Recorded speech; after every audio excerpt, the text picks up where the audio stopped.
G'day, how's it going? Today we're going to be doing some more cooking because that's what people have been asking me to do some more of, and hey, I like cooking. So we're going to be making some Chinese food. It's around Chinese New Year at the moment, so I thought I'd do some traditional stuff, not your usual takeaway things, but I've got my steamers here, as you can see. I've got the wok on the stove, and we're going to use that and some leftover pork I've got to make some steamed pork buns. If you want to see how that goes together, stick around.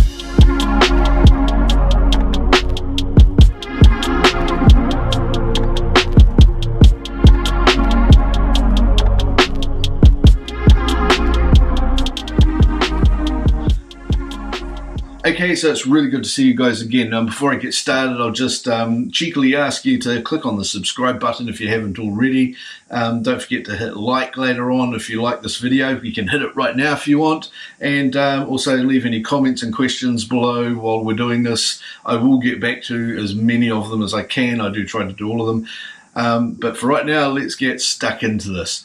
Okay, making steamed pork buns, that involves basically three phases. The first one is putting together the sauce, and you want to do that first because that needs time to cool down so the gravy can congeal before you put it into the bun wrapper. The second is making the dough. Now this is basically a bread dough. It's a fairly sweet bread dough. It's got a bit more sugar in it because we're steaming it instead of baking it, so it needs a little bit more carbohydrate for the yeast to feed off. And then there's wrapping them together and steaming them. So let's get on to the first bit of that, which is making the sauce. Okay, now making the sauce is quite basic. Obviously, first of all, you just need some pork, and this is my leftovers. I'm just going to throw into a pan. I've got some spring onions. I've got an onion. I have some ginger here. Quite often I go for fresh ginger, but at the moment I've got the crushed ginger in the fridge, so I'll use that one. I've got some oyster sauce. When you're buying oyster sauce, make sure you get something that's got a good percentage of oyster in it. You'll find that a lot of them are very, very low. Just be careful shopping that. I've got some fresh honey that I got off a friend of mine that's got beehives. And I'm also going to grab a tin of Chinese mushrooms and some garlic as well out of the freezer in a second. Now the really obvious first step here, of course, is going to be chopping up the pork. So I'm just going to grab a small knife here and grab these chunks of pork, and I'm just going to cut them up into really fine little bits.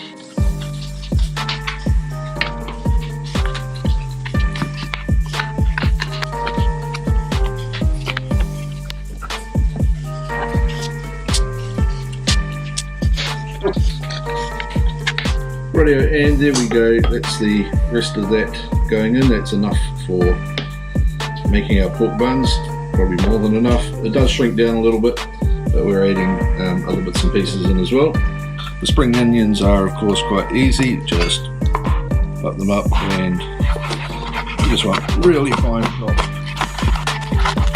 And there you go, that's the best way to do it. I always use a knife with a curved blade because then you can just rock it back and forth over the whatever you're cutting. I will just put those into a bowl for now. Onions easy, just take off the top and bottom, and if you roll an onion around like this, you can just bring a knife down through the edge of it and get a fingernail up under a layer there. Don't take too much off, you don't want to waste any of the onion, you don't have to. And then you can just peel that top layer of skin off. That gets rid of anything that might be dry and unpleasant to eat later. And then cut straight down through the middle, holding it together, straight down again,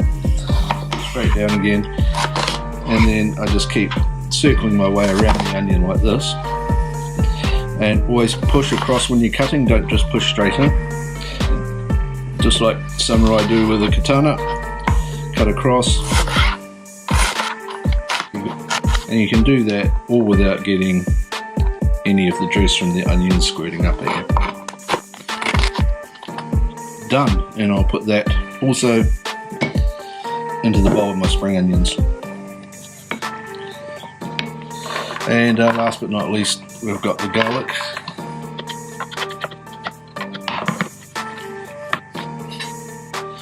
Okay, now I've got my tin of whole mushrooms here. This is the paoku mushrooms, and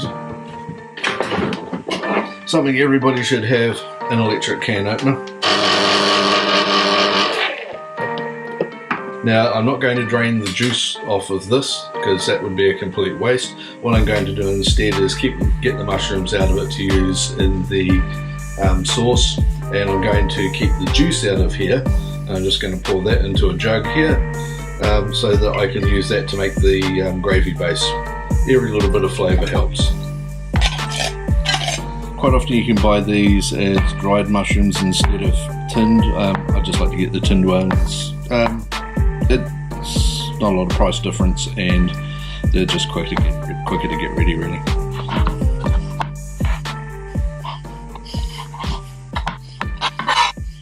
Okay, now I've got all these ingredients sorted out. Turning them into the gravy is relatively easy. I'm just going to dump them all into the frying pan. I'm going to take the juice that I've got out of the mushrooms, and I'm going to add a tablespoon and a half of corn flour to that, and about a cup and a half of water. That'll all go in there along with some ginger, as I was showing you before, and the honey that I've got here, and of course a good couple of dollops of the oyster sauce. So I'm just going to quickly go and plonk all that in now.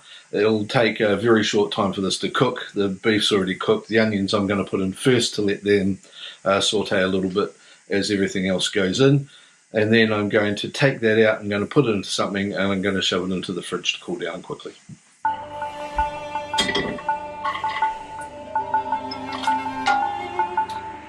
I'm also going to put in a bit of rice bran oil. A lot of people would use olive oil. I'm using a bit of rice bran instead because it's got a much higher burn point. And of course, you've got to have a little bit of soy. The pork can go in next, quite a good amount of pork. It's about two and a bit cups of pork. The corn flour, of course, can go in next. I carefully measure out a couple of tablespoons. If you're not sure, put a little bit more in it. If it's a little bit thick, that's good. It just means it's not going to damage the bread dough later on. In with the mushrooms and the mushroom juice. And that's about a cup and a half of extra water there for the gravy. A couple of carefully measured dollops of oyster sauce. A good sized blade of ginger, be really generous with that. A couple of really good dollops of fresh honey. I'm going to put a heap of that in. A lot of the recipes you'll find for the chasa sauce tend to include a lot of sugar. I'd much rather use something like honey in it. One last bit to drop in if you like it is a small drop of sesame oil. Not for any particular reason, I just find that when you're cooking stuff like this, it just fills out the flavour for some reason.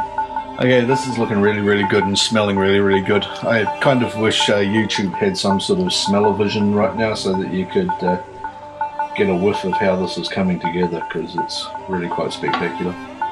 Anyway, I'm going to quickly heat this up and boil it and then get it into the fridge, and I'll come back to you when I start the bread.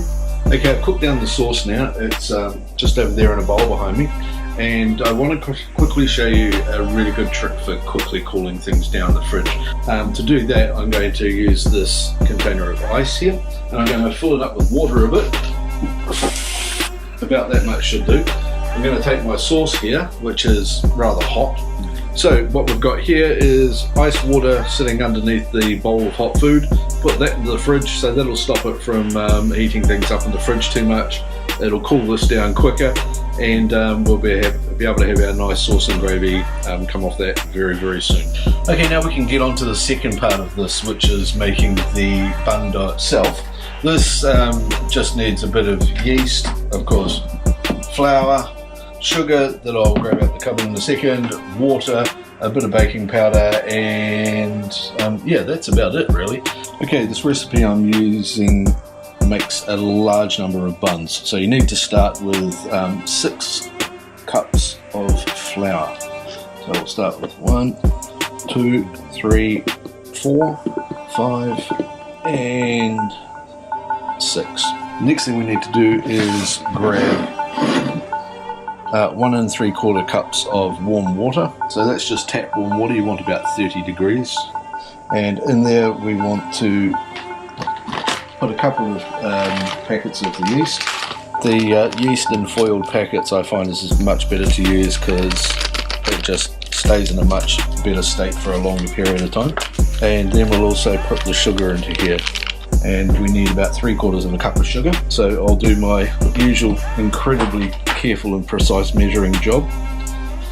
which is about that much. And also, of course, don't forget 1 teaspoon of the baking powder that goes in there as well. Now that I've got my flour set up, and as you can see here, my yeast is getting all nice and frothy and activated, so it's good yeast, it's working well. We can just pour that straight into the middle of here, unceremoniously, and start mixing that around. That should turn into quite a nice sticky and fairly dry dough pretty quickly.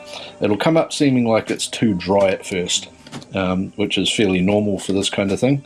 Don't be tempted to put more water into it, otherwise you're just going to end up adding more flour into it, and it will actually moisten again and get stickier over time as the liquids bind to the flour.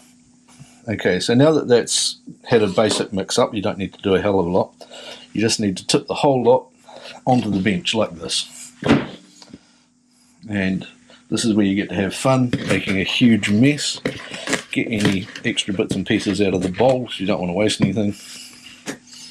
Put that on, and now we'll start kneading the dough. And we'll do that as a time lapse.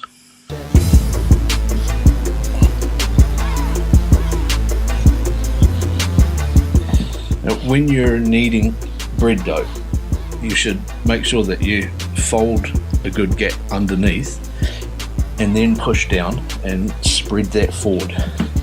So you fold over an air pocket, push down and spread it forward. That way you're capturing some air into the dough each time you fold, and you're also stretching the fibres of the dough out so that it becomes smoother and more elastic each time.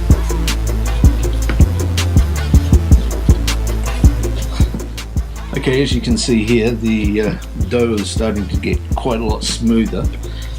It's still a bit lumpy and stuff in here, so got a wee while to go yet.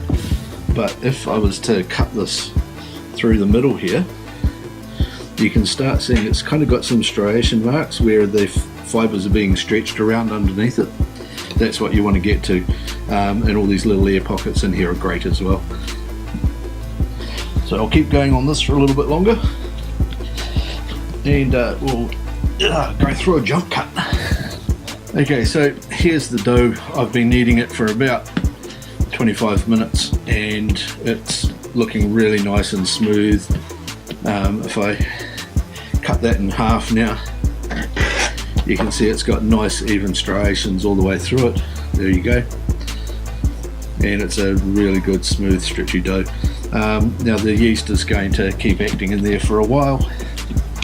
So what I'm going to do now is I'm going to put that into a bowl, same bowl I was using before, and I'm going to cover that over with a moist towel or something, so that it stays sealed in there and relatively warm, and we'll come back shortly and see how that's going.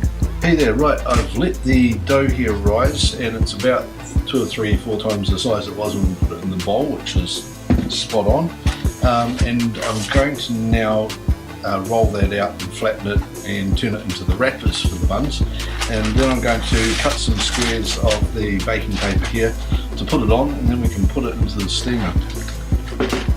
Now when you're flattening this out, you're basically just going to punch it back down into a flat dough and cut it up, and out of that I'm going to get about 2 dozen pork buns. Right, carry on with that.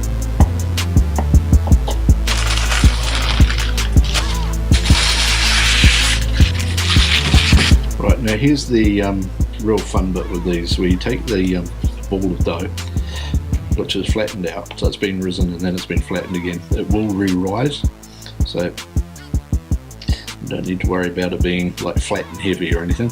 And what I'm doing here is I'm pinching it between my fingers and the palm of my hand to pull out the edges of it, and I'm just slowly stretching out a little bit more each time as I go around. And so I'm ending up with a disc that's got a bit of weight in the middle here still, and is getting quite kind of thin on the outside. You want to make sure it doesn't get too thin and holes in it like that. If it does, just squeeze them together, work your way around and just get that more and more spread, thinner and thinner, until you've got something that's about 4 inches across. And you can put that in the palm of your hand and cup it in there so that you're making a bit of a bowl out of the dough.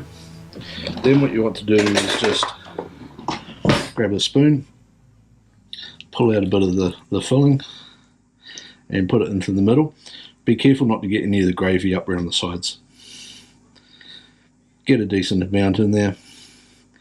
And then what we're going to do is we're just going to start slowly gathering the side up and then pulling it over and on top, and then just gathering it up in your fingers like this until you can just squeeze the whole top together and have a sealed package. Once you've got that, grab one of the squares of paper and put the gathered side down, and there you go. And we'll just leave that one there. That bread dough will continue to rise, and that's our first bun. Right, I'll go and do the other 23.